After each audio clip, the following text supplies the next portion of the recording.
So how did this become to this? I'll be showing you today my still ongoing art journey to whoever needs inspiration right now. Since I am losing the motivation to draw nowadays, I provide the inspiration to you that I very much needed in this situation. The art journey that I'll be showing will only be the side of digital drawing since majority of my works are digital.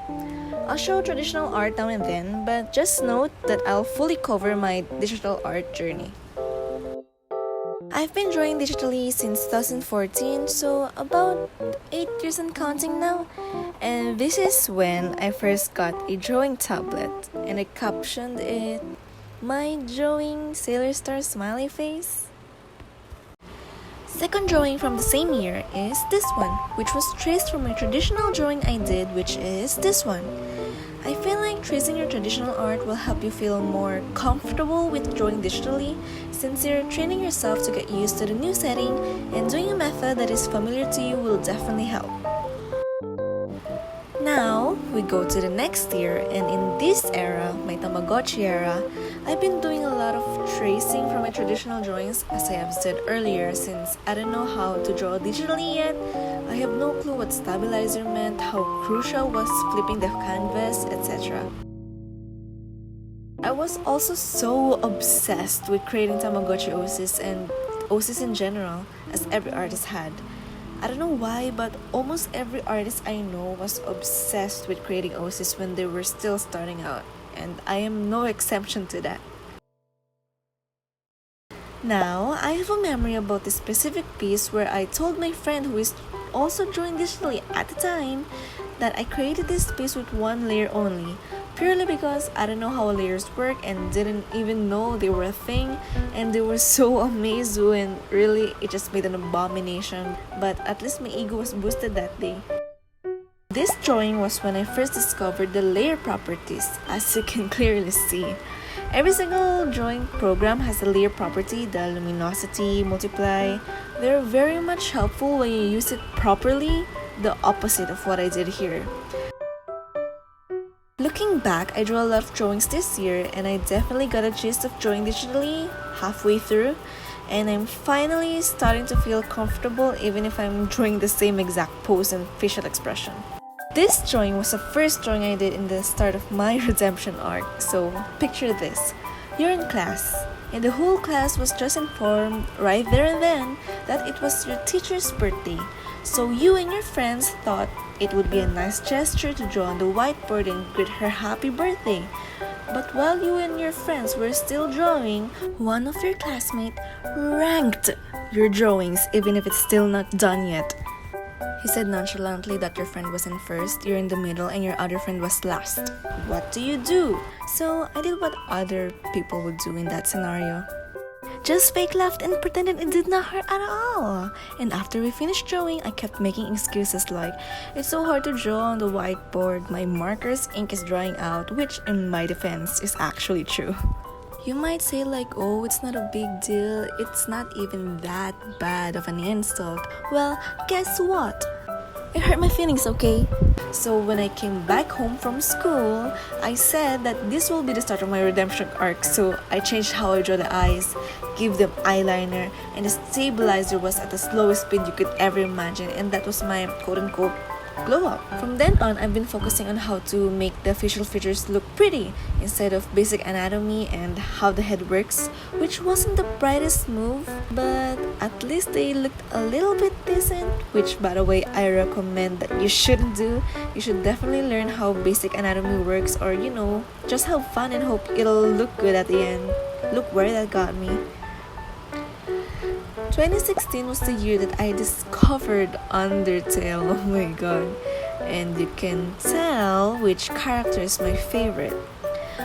I tried painting also, but that was the first and last attempt for me because if I did something and did not succeed immediately, I go to a corner and contemplate my life choices leading me to have existential crisis. This drawing was when I was first introduced to Photoshop and started to use it for finishing touches, and then it didn't last long.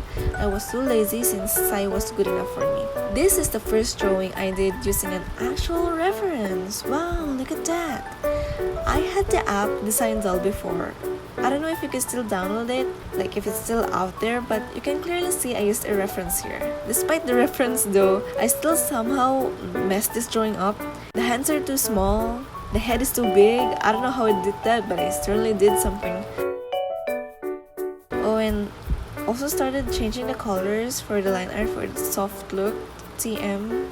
I still use the design doll here and there, but in this specific drawing I didn't use the design doll, but I'm pleased by the fact that it actually looked like the character I'm hoping to draw. The app certainly made an impact, and my sister's harsh critiques were also a huge role in my improvement. So definitely recommend to use references to develop a muscle memory and to learn the basic things, and listen to your sister's harsh critics. That also worked. 2018 was when my drawing tablet broke, so I continued to draw traditionally. I just used my sister's drawing tablet for these pieces at a time.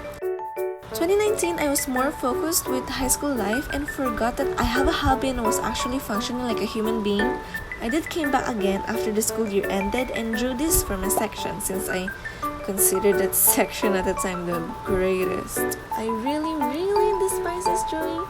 It wasn't well thought out at all, though I hope that my classmates here are moved by the intention behind it despite the final product, because if I were them, I would be offended that I was drawn like that.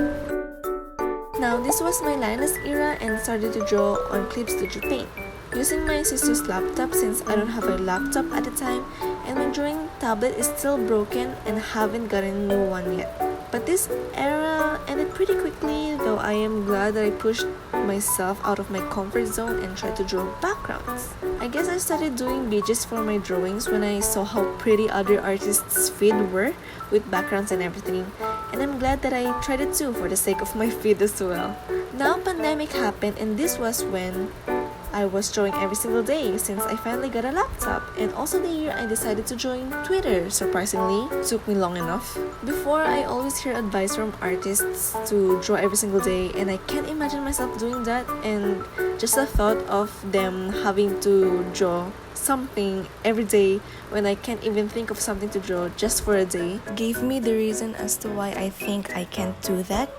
And now here I am. I became the person that I feared. I remember the early months of this year, I had this very specific line art color. I guess some things never change.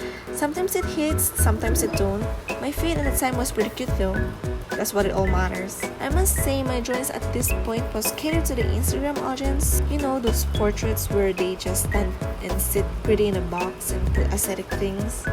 Yeah, I was going for that, but it didn't last long since this drawing changed my whole non-existent for now art career. My sister told me to try the multiply layer property in line art, and it definitely opened my eyes. My art before this technique was still pretty good, some still holds up pretty well, but ever since this hutaw and hanako drawing, I've made this technique my whole personality. The reason why this technique is so amazing to me is because when you do put multiply in the line art and when you color underneath the line art layer, it makes it seem like all the elements of the piece are complementing each other, and that's why I'm so happy that I tried it. The results speak for itself. Also, started to draw more backgrounds ever since my best friend is commissioning me to do their band's song artworks. Their band is called Sampaguita Street, by the way. If you want to check it out, the link is in the description. And at first I was skeptical because I'm still not used to it, but they were definitely the push that I needed, and I love drawing sceneries ever since. And 2015 me wouldn't even guess that I would say that. 2020 and 2021 was the year for my improvement. Learned a lot, like the size of your brush really affects so much to the overall piece, and to be honest, I should know that way before. And thankful for Genshin for sponsoring. Thankful for Genshin that they gave me the inspiration to draw their beautiful characters. At this point, I now finally know some basic anatomy, no more circles for heads. And this is the final drawing for 2021. Now, this was my 2021 art summary, and it's so satisfying to see that I drew every single month of that year.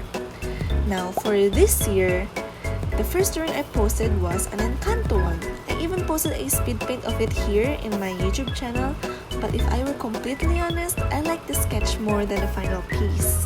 That was the time I was contemplating whether or not I should paint it, but I have no experience in painting, so I didn't take the risk.